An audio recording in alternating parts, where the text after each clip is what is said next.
Mwanzo sura ya 2. Basi mbingu na nchi zikamalizika na jeshi lake lote. Na siku ya 7 Mungu alimaliza kazi yake yote aliyoifanya. Akastarehe siku ya 7, akaacha kufanya kazi yake yote aliyoifanya. Mungu akaibarikia siku ya 7, akaitakasa, kwa sababu katika siku hiyo Mungu alistarehe, akaacha kufanya kazi yake yote aliyoiumba na kuifanya. Hivyo ndivyo vizazi vya mbingu na nchi zilipoumbwa.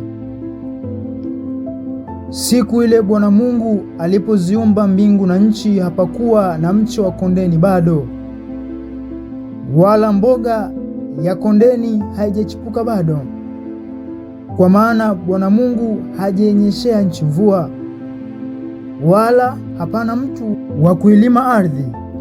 Ukungu ukapanda katika nchi, ukatia maji juu ya uso wote wa ardhi. Bwana Mungu akamfanya mtu kwa mavumbi ya ardhi, akampulizia puani pumzi ya uhai, mtu akawa nafsi hai. Bwana Mungu akapanda bustani upande wa mashariki wa Edeni, akamweka ndani yake huyo mtu aliyemfanya. Bwana Mungu akachipusha katika ardhi kila mti unaotamanika kwa macho na kufaa kwa kuliwa, na mti wa uzima katikati ya bustani, na mti wa ujuzi wa mema na mabaya. Ukatoka mto katika Edeni na kuitilia bustani maji, na kutokea hapo ukagawanyika kuwa vichwa 4.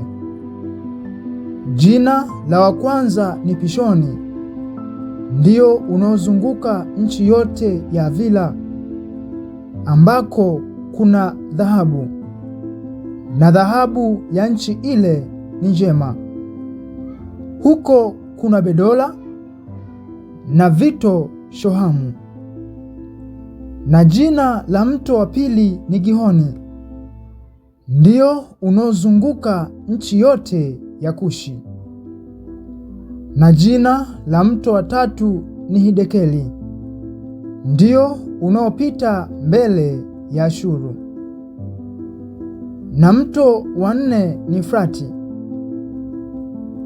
Bwana Mungu akamtwaa huyo mtu, akamweka katika bustani ya Edeni, ailime na kuitunza.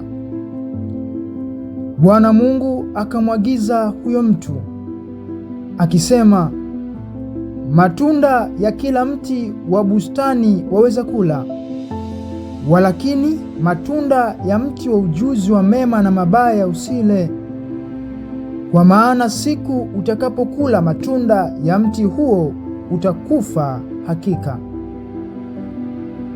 Bwana Mungu akasema, si vema huyo mtu awe peke yake, nitamfanyia msaidizi wa kufanana naye.